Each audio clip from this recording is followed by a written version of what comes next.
और चलिए आगे बढ़ते हैं और अगली बड़ी खबर का रुख करते हैं। रक्षा मंत्री राजनाथ सिंह ने देश को सौंपा है C-295। वायुसेना के बेड़े में शामिल हो गया है C-295। रक्षा मंत्री राजनाथ सिंह ने C-295 की पूजा की है।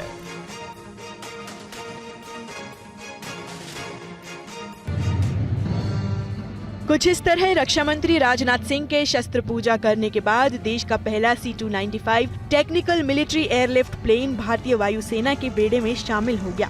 ये विमान इसी महीने स्पेन से भारत लाया गया है। इस एयरक्राफ्ट की सबसे खास बात ये है कि एयरक्राफ्ट 1 किलोमीटर से भी छोटे रनवे से उड़ान भर सकता है। ये विमान स्पेन से 6,854 किलोमीटर की दूरी तय करके 20 सितंबर को ही वडोदरा में पहुंचा, जबकि आज इस एयरक्राफ्ट को वडोदरा से उड़ान भर के हिंडन एयरबेस लाया गया। ये एयरक्राफ्ट अपने आप में इतना महत्वपूर्ण है। ये हर तरह की जो लोकेशन है वहाँ पर ये उड़ान भर सकता है। इसको लैंडिंग के लिए और टेक ऑफ के लिए बहुत बड़े जो हवाई पट्टी है उसकी आवश्यकता नहीं होती है। ये विमान आत्मनिर्भर भारत की पहचान बनने जा रहा है। अभी तक इस विमान को कंपनी एयरबस बनाती है, लेकिन अब इसे भारत में ही बनाया जाएगा। जिस वक्त C-295 को भारतीय वायुसेना में शामिल किया गया, उस वक्त हमारी संवाददाता TV9 भारतवर्ष के अंजू निर्वाण भी मौके पर मौजूद थे।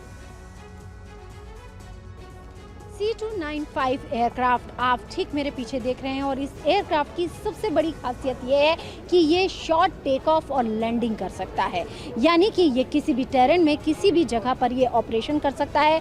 जवानों को, ट्रूप्स को एक लोकेशन से दूसरी लोकेशन पर पहुंचा सकता है, हथियारों को एक लोकेशन से दूसरी लोकेशन पर पहुंचा सकता है। यानी कि LAC का वो इलाका जहाँ पर किसी भी विमान का उतरना बड़ा ही मुश्किल होता है, इस तमाम तरह की लोकेशन पर ये जो एयरक्राफ्ट है ये काम कर सकता है। और सबसे बड़ी बात ये है कि ये विमान 320 मीटर की दूरी में ही टेक ऑफ कर सकता है। और इसके अगर हम क्रू मेंबर्स की बात करें, इसमें ये देखिए मैं आपको दिखाना चाहूँगी कि बैठने के लिए जो क्रू मेंबर्स की अगर इसमें जगह है तो सिर्फ 2 क्रू मेंबर्स इसमें बैठ के इसको पूरी तरीके से ऑपरेट करते हैं।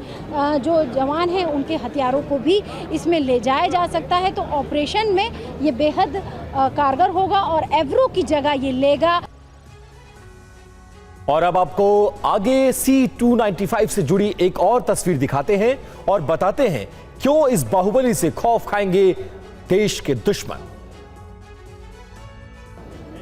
C-295 विमान भारतीय वायुसेना के एवरो विमान की जगह लेंगे। एवरो जो कि पिछले 6 दशक से हमारी सेना के पास था, अब ये उसकी जगह लेंगे। और इसकी सबसे बड़ी खासियत ये है कि इसमें एक साथ 71 सैनिक बड़ी आसानी से किसी भी टेरेन में पहुंच सकते हैं। वडोदरा में इसकी पहली स्क्वाड्रन जो है वो तैनात की जाएगी।